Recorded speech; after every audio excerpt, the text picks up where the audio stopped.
You've said that you still have nightmares that you're in Guantanamo. Yes, I still, since they arrested me from 9th January up to now, today,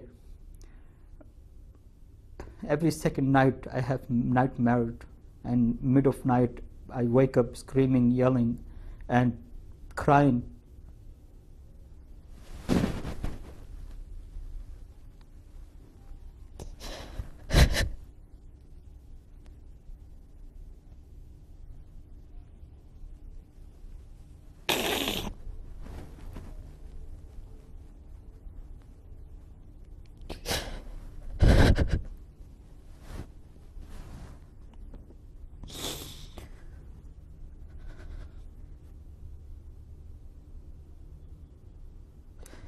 Even no one can do that with the animals. I don't know, manage how they can do that with a human being.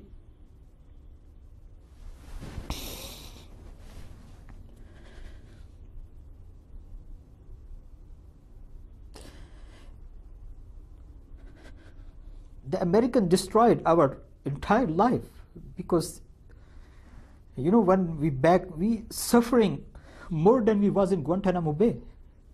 When the people call you terrorist and you don't have money to get your medications and treat yourself.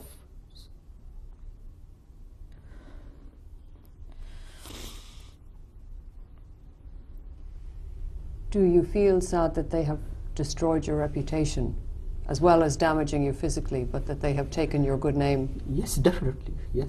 Because I was like an ambassador of the Quran. I recite the Quran, I teach a Quran. And now people call me like he's a Guantanamo person or he's a terrorist person. What were you doing in Indonesia when they arrested you? Why were you there? My dad, back in 1990, he was transferred, sending by Saudi government as a honorary diplomat to Indonesia. He was a professor and the dean of Islamic Institute in Jakarta. And I have my stepmom and stepbrother from Indonesia. So my dad is died, and that's, I thought I should go in Indonesia and met with my stepmother and stepbrother and my dad's colleagues over there and inform them my dad has been passed away. And who did you meet in Indonesia? How did you get into trouble there? They said I have met with the Islamic extremist group, they mentioning IDF, Islamic Defense Front. I met Islamic Defense Front people over there, but I was before I go from Pakistan to Indonesia also, I was a famous reciter of the Quran in Broadcasting Corporation in Pakistan. I have speeching with the Muslims about the Quran. So I was a well-known person in Pakistan also. I flown over there, and in Indonesia, my dad was a well-known person over there also as an Islamic scholar. So I met people over there just because they was knowing my dad, and they was Islamic scholars. If they have any relation with any terrorist groups or extremist group, or the United States considered them as a terrorist, doesn't know anything about that. But you were involved with an anti-Shia organization? Not a member. It's not like I was a member. It's just speaking a Quran. So why do you think you were arrested? I still shocked why they arrest me, because they have not explained me anything. Even 7 years when I got released also, they said, did not explain me. So many times I asked them, each interrogator come to interrogate me, I asked him, why you guys arrest me? They said, we don't know. Did you ever discuss putting bombs in shoes, as the Americans have claimed in Defense Department documents they have released? Did you ever discuss that with anyone? Americans claim a lot of things. Americans said, I went to Afghanistan. Americans said I have met Osama bin Laden. Americans said I was a Secretary General for anti-Shia groups in Pakistan. And this is all not truth. So you never met Osama bin Laden? No. And you never had contact with the shoe bomber Richard Reed? No. Or I always said, Richard Reed in your hands. Ask them, show him my picture. And they said, we show your picture to Richard Reed. He doesn't know you. So it's no question left. If he doesn't know me, if he knows me, take me to court. If they think they have evidence and they heard I talking about shoe bomb, take me to court. But they never did? No. What are your feelings about Osama bin Laden? I can't make comments personally about him because I don't know him. But you know he's responsible for the 9/11 attacks. So how do you feel about that? What happened in 9/11 is wrong. Because Islam, Muslim religion, it doesn't teach to kill innocent people. I am not happy what happened in 9/11. Killing innocent people, there's no religions allowed to do that. And how do you feel about the Taliban? I don't know about them. Only the news I have is what I heard from the media, and that could be wrong and that could be truth. And I have no contact with them, and I don't know anything about the Taliban. But do you support what they're doing in Afghanistan? No, I did not.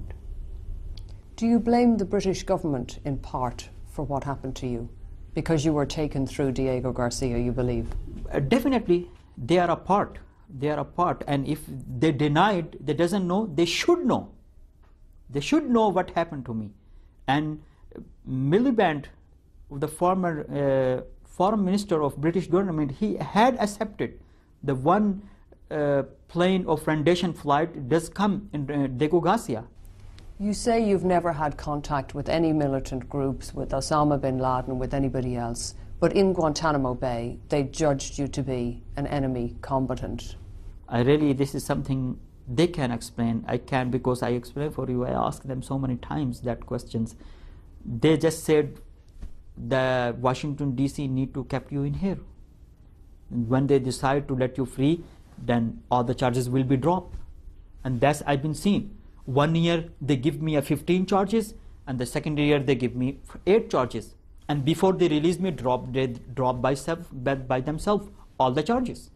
Some people listening to you, maybe many people listening to you, will say you couldn't have been in Guantanamo Bay for all of those years unless you were guilty of something. Like I explained, I have never done anything bad.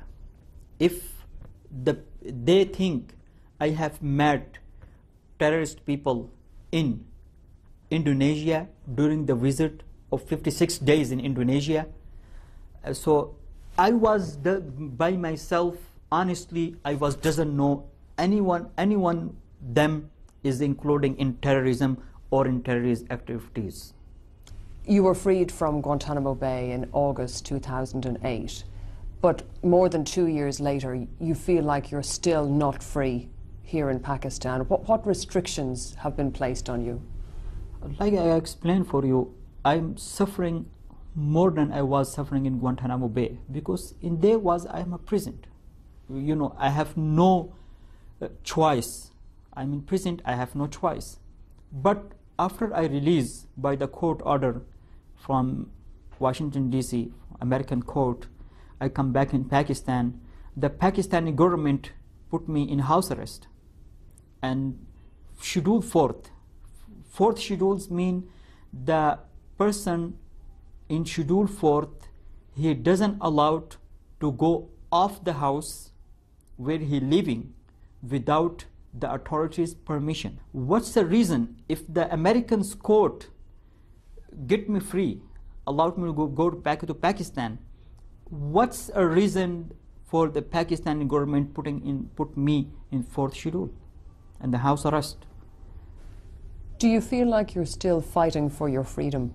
Sometimes I think it can be a suicide, end of my life in Pakistan, because I've been tortured since 2002. What's the difference between Guantanamo and Pakistan? Nothing. It just over there is a small cage, and Pakistan is a small, the bigger cage. That's it.